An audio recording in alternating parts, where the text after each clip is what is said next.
নামাজের তৃতীয় নামাজ রোজা। কালেমা দাওয়াতের কাজ লম্বা সময় করলে অন্তর নূরে ভরপুর হয়ে যায়। কালেমা দাওয়াতের কাজ লম্বা সময় না করলে অন্তর নূরে ভরপুর হবে না। কালেমা দাওয়াতের কাজ লম্বা সময় না করলে রোজা হবে না। কালেমা দাওয়াতের কাজ লম্বা সময় করলে তারপর রোজা হবে। অন্তরে নূরে ভরপুর করে রোজা রাখতে হবে। অন্তরে নূরে ভরপুর না করে রোজা হবে না। রোজা রাখতে হলে অন্তরে নূরে ভরপুর করতে হবে আগে, তারপর রোজা হবে। নূর ছাড়া রোজা হবে না। অন্তরে নূরে ভরপুর করতে হলে কালেমা দাওয়াতের কাজ করতে হবে লম্বা সময়। কালেমা দাওয়াতের কাজ বা সময় করলে রোজার এক মাস সম্পূর্ণভাবে আদায় করা যাবে। কালেমা দাওয়াতের কাজ লম্বা সময় না করলে রোজার এক মাস সম্পূর্ণভাবে আদায় হবে না। অন্তরে নূর না থাকলে রোজা রাখলে গুনাহ হবে। অন্তরে নূর থাকতে হবে, তারপর রোজা হবে। নতুন কোরআন শরীফের আয়াত।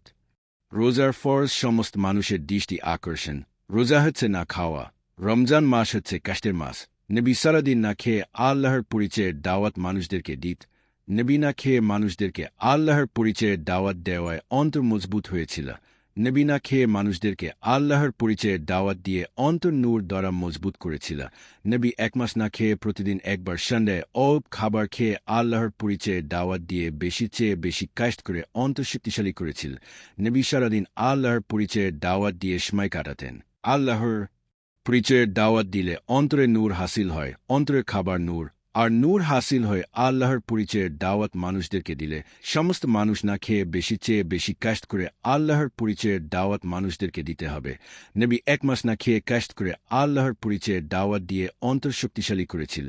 এইভাবে সমস্ত মানুষ চলতে হবে। আল্লাহর পরিচয়ের দাওয়াত দিলে হিসাব ছাড়া নূর হাসিল হয়।